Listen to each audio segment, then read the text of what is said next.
Moi bons días a todas e a todos. Aquí un día máis en Ludi Virtual. E hoxe, bueno, pois imos avanzar na clase de Ciencias Sociais.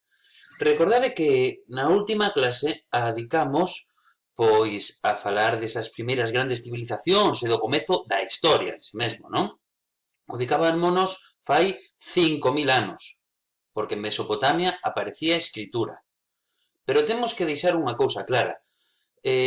Nas diferentes partes do mundo non vai igual, é dicir, o desenrolo non é igual nuns lugares que noutros. Aínda que, por exemplo, en Mesopotamia ou logo en Egipto, pois xa veíamos as grandes civilizacións, na actual Península Ibérica, o sea, na Península Ibérica, na actual España, as civilizacións iban doutra maneira. É no que nos imos centrar hoxe. Como vivíamos aquí, xa non fai 5.000 anos, senón fai 3.000 anos. 3.000 anos. É dicir, xa pasaron 2.000 anos e, en cambio, por exemplo, aquí, na Península Ibérica, atopábamos, pois, uns poboados que pouco tiñan que ver con ese Egipto de fai 5.000 ou de Mesopotamia, porque eran poblados moito máis sinxelos, vale? E era outra forma de vida. Na Península Ibérica atopábamos, fai 3.000 anos, pois no oeste, na zona mediterránea, os iberos, e na nosa zona, fixadovos ben, o que abarca a actual Galicia, algunhas, bueno, outras zonas un poquinho de Castela e León, Asturias e o norte de Portugal, aí estaban os celtas, do que nós, os galegos, pois son nosos ancestros, os galaicos, vale? As poboacións, a cultura celta non é soamente propia de Galicia, sino tamén no norte de Europa, nas Illas Británicas tamén hai unha parte moi importante de cultura celta, que comparte moitas cousas con nós tamén, vale? Pero nós imos centrarnos na nosa zona. Moi ben. Bueno, pois dicir que desde o Paleolítico inferior sábese que na nosa zona xa estaba poblada polos galaicos, que logo foronse desenrolando. A organización política dos povos, dos galaicos, pois eran pequenos estados independentes. Pequenos estados independentes entre sí que estaban compostos por un número determinado de castros. E que son os castros? Pois os castros son amigos e amigas onde vivían os poboados, onde vivían os celtas. Por exemplo, vos vou amosar aquí o castro de Baronia, pero varios castros, pois, formaban un pequeno estado. Vou vos amosar castros galegos. O castro de Baronia é moi bonito de visitar, pois porque está no mar. É impresionante. A ver se teño por aquí algún máis. Moi ben, por exemplo, outro moi importante é o castro de Santa Tecla. O castro de Santa Tecla o atopamos na Guarda, no sur de Galicia, facendo pois pegado ao río Miño, pero está en riba dunha montaña. En riba da montaña atopamos todo este poboado celta, vale? Este castro. E, por certo, se tedes a oportunidade de ir, pois veredes pois o río Miño. E desde aquí en riba veredes o río Miño, a desembocadura, pois tamén veredes Portugal, evidentemente. Isto, por exemplo, é unha vista aérea do castro de Santa Tecla. Bueno, esta é a carreteira que se fixo agora para poder subir en riba de todo, e aquí vemos todo este poboado. Vale? E outro moi importante que vos vou amosar, e imos ver un poquinho máis, é o castro de Viladonga, en Lugo. Aquí está. Toda esta fortificación, como vemos, pois que se servía para protexerse. Se viñan enemigos, pois xa sabían, podían defenderse de mellor maneira. Cantas persoas vivían nun castro? Pois máis ou menos entre 200 e 300 persoas cada castro. E varios castros, pois, se agrupaban e tiñan eran como un pequeno estado, vale? Isto en Galicia. Cantos castros estima que hai en Galicia? Pois agora mesmo falase de entre 3.000 ou 5.000 castros que podemos atopar en Galicia, pero apenas creo que son 50 os excavados, porque hai tantos que tamén se están localizados, moitos deles, pero non están excavados. Este, por exemplo, o de Viladonga está moi ben e ten un museo estupendo para poder visitar, vale? Os celtas, bueno, pois os celtas era un pobo agricultor, gandeiro, non controlaban o linguaxe escrito, non escribían, vale? Entón non entrarían na historia, non? Daquela. Eso, a escritura a meteron os romanos, que xa veremos na vindeira clase, que logo, cando chegan os romanos á Península Ibérica, comezan a ter moitos contactos cos poboados celtas. E moitos destes poboados, por exemplo, tamén incluído o castro de Viladonga, pois teñen relacións cos xa cidades romanas que se van facendo. Por exemplo, o castro de Viladonga, en Lugo, tiña moita relación coa cidade romana de Lugo, que xa estaba en funcionamento. E xa veremos que os romanos xa eran un poboado, bueno, o sea, xa era unha cultura super avanzada, impresionante. E lle debemos tanto e tanto, vale? Nos tamén, vale? Moi ben. Vou por aquí. Isto é un emblema mítico dos celtas que é o trisquel. O trisquel. Pero os celtas non solamente tallaban na pedra, sino tamén eran grandes orfebres. Traballaban moi ben os metais, vale? Moi ben os metais. E logo, cando chegan os romanos, de feito, fan moitos intercambios xunto a eles, vale? Bueno, vou vos presentar o castro de Viladonga. Non sei, eu coñezo bastantes castros, e a min os favoritos son os que vos acabo de dicir. O castro de Baroña é espectacular porque é precioso no mar, o castro de Santa Tecla en riba da montaña é impresionante, pero fíxate que quizáis quédeme con este, porque o castro de Viladonga é espectacular, vale? Temos aí ao ladiño, cerquiña de Lugo, e vos recomendo a súa visita, vale? Imos coñecer un poquinho o castro de Viladonga.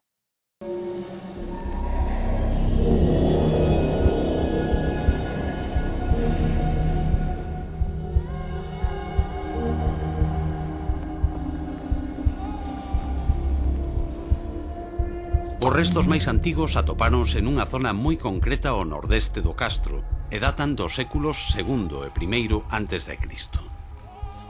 Semella que o lugar foi habitado cando menos dende a Idade de Ferro, pero estes restos antigos son poucos e non suxiren que houbese un asentamento importante naquela época. De feito, é evidente que as edificacións e estruturas de Viladonga son posteriores. A maioría das edificacións son cuadrangulares e ao seu carón apareceron restos de tellas de barro que foron introducidas polos romanos. Moi ben, para un momentiño para comentar. Es que o castro de Viladonga é un castro que tivo moitísimo contacto cos romanos, como vemos, vale? Seguimos. Nas casas de planta circular, a cuberta estaba sostida por un pau central e unha armadura de madeira. Sobre ela dispúñanse capas superpostas de palla de cereais, ramallos d'árbores, paus e xesta que eran consolidadas usando cordas tensadas con pesas de pedra. Nas edificacións cuadrangulares, as cubertas de tellas colocábanse sobre unha estrutura de madeira, apoiada directamente sobre os muros. Algúnas destas estruturas teñen os esquinais en ángulo recto, o que non foi común ata a época tardorromana. Viladonga amósase como un poboamento exemplar da integración da cultura castrexa na Galicia romanizada. A poucos kilómetros de Viladonga, no século III, estábase a construir a muralla de Lucus Augusti, a importante capital da Galaequia. Vale, fixadores ben, moi cerquiña, isto é Lugo, e esta, bueno, pois unha cidade fundada polos romanos, vale? E aquí está esa muralla que hai en Lugo, ainda podemos visitar e ir por enriba de toda a muralla, vale? Entón, estes celtas, os galaicos que vivían nos poboados, pois tiñen moita relación con eles.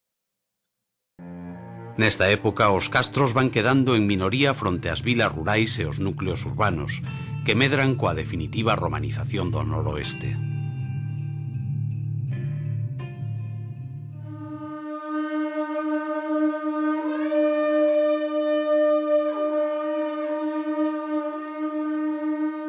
Formalmente, o de Viladonga é un castro típico do interior, cunha croa de planta cuadrangular e irregular situado no alto dun outeiro e protegido por un sistema de murallas e foxos. A muralla principal é unha enorme morea liñal de terra que ten pola súa cara interior uns grosos muros de pedra de lousa. A segunda muralla é tamén de terra por fora, pero ten un muro de pedra interior ao menos no lado leste do castro. A terceira e a cuarta muralla do lado leste están construídas con pedra e terra sen asentar. Os foxos están escavados en forma de U na rocha de lousa natural e conforman coas murallas un sistema defensivo ben artellado que se repite ata 3 veces nos lados nordeste e sureste do castro. Porén, máis que elementos defensivos, as murallas parecen ser cuestión de prestixio e de simple delimitación territorial. Nos lados oeste e sur consérvanse uns amplos antecastros, tradicionalmente vinculados aos usos agrícolas e gandeiros, aínda que nas últimas excavacións... Mirade que bonito, porque estaba o poboado, pero se utilizaba, por suposto, tamén as zonas anexas, claro, que ao castro. E, por suposto, tamén os ríos, como sempre, fundamentais. Debemos de ter sempre a auguiña cerca, para poder beber, vale? Tamén para pescar, evidentemente, vale? Apareceron algunhas construccións con usos non ben definidos. Pódese falar dunha rudimentaria urbanización no interior do castro, con 2 pasos principais que cruzan a croa de norte a sur e de leste a oeste, e un camiño a modo de rolda interior.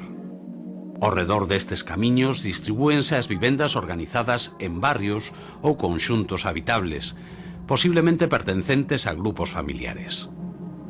Na etapa de máxima ocupación, en Viladonga puideron chegar a convivir entre 200 e 250 persoas. Nos cerramentos das vivendas aparecen coios de seixo branco que asentan e fortalecen a cimentación. Poderían servir para marcar zonas de tránsito ou quizáis ter algún significado simbólico. Destaca unha construcción maior que as outras e de planta moi alongada. A súa función é aínda unha incógnita. É que había algunhas funcións das casas, como vemos, que ainda non se coñecen. Neste caso de Viladonga, esta enorme que vemos aquí, rectangular, pois non queda tan claro. Pero como vemos, a organización do poboado é un poboado sen máis. Estaban as familias, as casiñas pois máis pequenas, non? O que estamos acostumados, evidentemente, pero coa súa vida tamén tiñan lugares onde xuntarse e reunirse, por suposto. Sobre os usos, costumes e estilo de vida dos seus habitantes. No castro de Viladonga atopáronse restos de escouras de metal e moldes de fundición de bronce que revelan unha certa actividade mineira e metalúrxica. Isto daría significado á cova aparecida no antecastro sureste que ben puidera ser unha entrada para a extracción de minerais. Os restos de sementes e pole debuxan unha agricultura esencialmente cerealeira. Tamén se conservan varios muiños circulares de grao e partes metálicas de apeiros de labranza, como sachos, fouces e aixadas. Os osos, dentes e pegadas que diferentes animais domésticos deixaron en restos de cerámica demostran a existencia de gandería. Tamén hai obxetos que documentan traballos de tecido e fiado no castro. Atopáronse, por exemplo, agullas, fusaiolas e varias pesas de tear. Non obstante, os restos arqueolóxicos máis abundantes que se atoparon no castro de Viladonga corresponden a fragmentos de cerámica dunha gran variedade de tipos, formas e decoracións. Hai abundantes... Eu creo que moito dos que estades vendo estaredes pensando, aí va, pois isto recórdame moito ao Neolítico, verdad? Pois sí, eran poboados cercanos, incluso tamén no número de habitantes. O único que xa manexaban mellor outro tipo de artes, como por exemplo a cerámica moito mellor, e como dicía, tamén a orfebrería, vale? Pero evidentemente sí que teñen cousas en común, entendido? Moi ben, sigo. E o trigo. Atopáronse tamén diversos fragmentos de terra sigilata, unha cerámica fina feita a molde e de cor máis aralanxada ou avermellada. Esta cerámica denota certo nivel socioeconómico e o comercio con outras partes do imperio. Haina procedente do sur de Francia ou da zona de Tricio, na Rioxa. Outros fragmentos proceden dun obradoiro zamorano ben identificado pola súa decoración. Tamén son de procedencia foránea outras pezas, como un anel de ouro de posible orixe mediterránea e un pasarrendas procedente da parte oriental do imperio. Consérvanse algúns restos de... Isto que acabamos de escoitar, evidente, nos falaba da comunicación que tiña con outros povos. É dicir, mirad onde está, bueno, Galicia, e mirad onde está o Mediterráneo, e había materiais mediterráneos ou de outras zonas. Iso quere dicir que o contacto entre uns povos, evidentemente, era máis lento. Non había trenes, non había coches, non había avións, pero íase facendo, vale? Ia habendo comunicación entre uns e outros. Identificalos sen dúbidas. Outras só se poden determinar de xeito aproximado, pero sabemos que predominan as acuñacións dos séculos III e IV. Atopáronse tamén xoias, pezas ornamentais e complementos de vestimenta. Algunhas de tradición puramente castrexa, como os torques e as racadas, súa época. Os numerosos achados tardorromanos fixan a súa época de esplendor entre os séculos III e V. A actividade artesá xunto cos labores... A ver, quero comentar unha cousiña que, ao ser un pobo que non tiña lingua escrita, que importantes son todas esas achegas. Encontrar todo ese tipo de restos, non? De fai tanto tempo, para poder realmente imaginarnos como era esa vida, vale? Aínda que aberta ao que del proviniese. É dicir, non podemos senón ver un espello no que se mira calquera aldea tradicional do interior galego. Quen sabe canta información e cantos restos permanecen aínda enterrados no castro de Viladonga. Aínda quedan silencios importantes no relato. Descoñecemos, por exemplo, a localización da necrópole, o seu cemiterio. De feito, boa parte do sueste da croa está aínda sen escavar. Bueno, mentres ladra o meu can, que non sei por qué, pero ladra un montón, bueno, pois invítovos a buscar información de verdade. O Castro son que o temos aquí, a nosa cultura, compañeiros, compañeras, a nosa cultura, e temos a oportunidade de coñecer un montón de castros, moi cerquiña, vale? Este castro de Viladonga, repito, a unha oriña, máis ou menos en coche, desde aquí, desde Ferrol, pero o recomendo ademais por un motivo, porque ten un museo estupendo, e un traballo estupendo que fan nese museo, como o vídeo que acabamos de ver, vale? Que nos amosa moi ben como era a vida aquí fai miles de anos, 3000 anos, 2500 anos, que é moito tempo, vale? Moi ben. Imos coñecer tamén un poquiño, o que sería a vida, a ver que estou aquí, aí vai, o que sería a vida deste outro pobo, os iberos. Evidentemente, toda esta zona, celtiberos, como vedes no nome, celti, de celtas, veros, iberos, pois teña cousas dos dous povos, vale? Pero imos coñecer un poquiño como sería a vida dos povos iberos. Imos aló.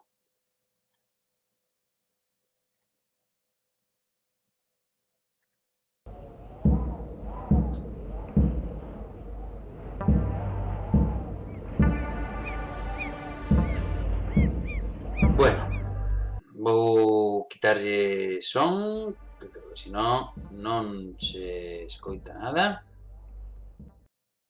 Moi ben.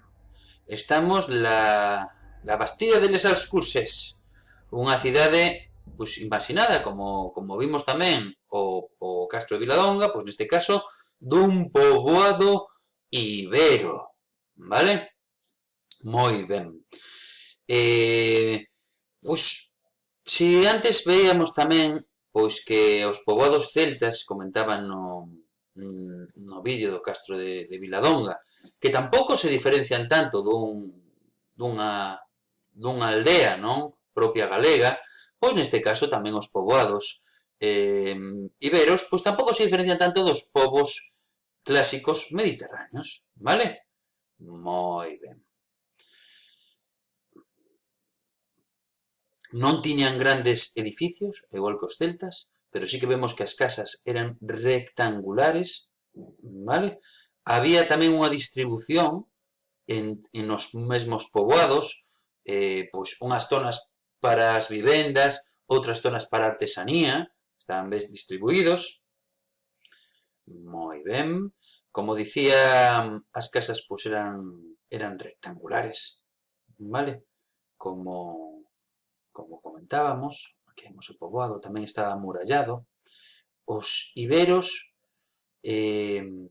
vestían con sencillez e con comodidade, como debe de ser, non? E utilizaban, pois, normalmente túnicas de lino, pois, que eran frescas tamén para a zona na que vivían. Unha das esculturas máis coñecidas dos povos iberos é a Dama de Elche, que deste ter que buscar un poquinho para vela, e os cultivos, pois tamén os propios da zona onde vivían, vale?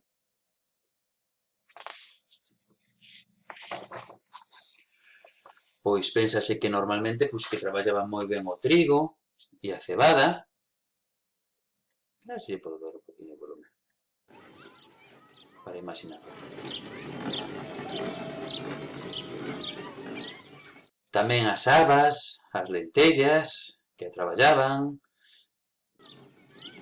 Aquí estamos xusto dentro deste poboado, se o vedes ben, xusto dentro, paseando xunto a el, e evidentemente pois tamén tiñan a súa gandería. E que traballaban? Pois traballaban ovellas, asnos tamén, vacas, porquiños, galiñas.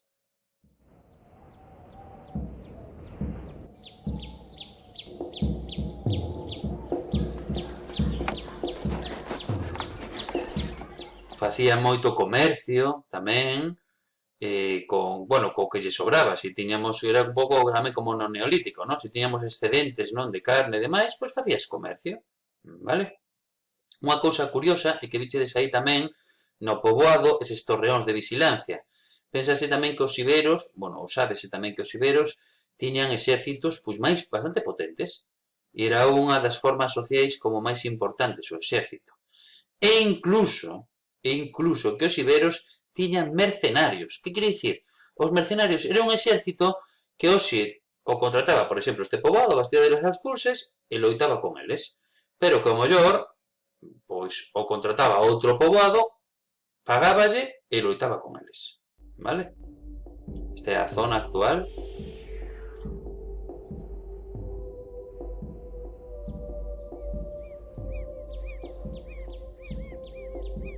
E imos ver unha construcción agora.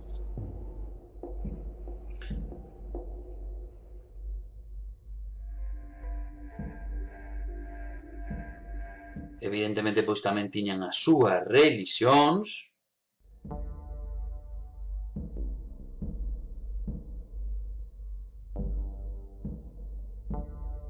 E aquí estamos vendo unha recreación da construcción dunha casa. E algo moi importante que tiñan os iberos, que é un pobo que tiña lengua escrita, vale? Unha cousa tamén curiosa é que os povos iberos non tiñan unha lingua común, sino que apareceron, sábese que hai un montón de dialectos, vale? Emparentados, pero tamén moi difíciles de interpretar, vale? Aquí estamos dicendo diferentes restos de poboados iberos, vale? E como vemos a recreación virtual en 3D. Seguro que hai moitas das cousas pois que estamos vendo, pois que sí que vos parece pois similares, non, aos celtas, non? Pero tamén hai diferencias, como por exemplo que manexaban unha lingua escrita e o tema de que eran povos como máis guerreiros. Os celtas eran máis agricultores e gandeiros, ande que evidentemente pois tamén tiñanse que protexer, vale? Vamos ensinar o máis célebre escultura da... A ver, teño que apartarme aquí un momentiño. Escultura desta época ibera e a dos iberos e a dama de Elche, que aquí vemos con un montón de detalles, vale? Bueno, amiguiños e amiguiñas, pois espero que vos gustara a clase de hoxe para coñecer un poquinho xa os nosos ancestros, os celtas, e tamén estes poboados iberos que tamén tiveron unha gran relevancia, evidentemente, pois no este da Península Ibérica, vale? Toda a zona mediterránea. Bueno, unha forte aperta e continuamos. Ata logo!